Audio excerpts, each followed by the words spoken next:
God damn it, Cleveland, you fucking ass. For 20s after midnight.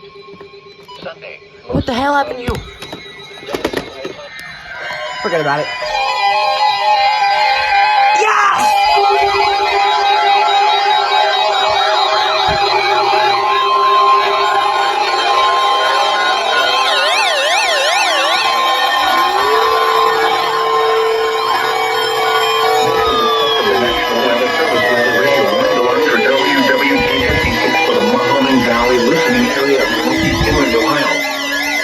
Potentially dangerous weather situations.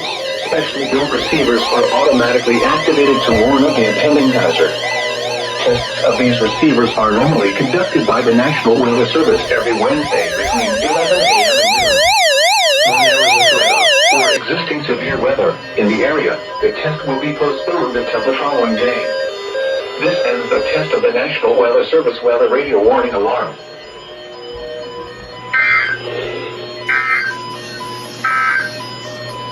This is a test of the National Weather Service weather radio warning alarm for WWG56.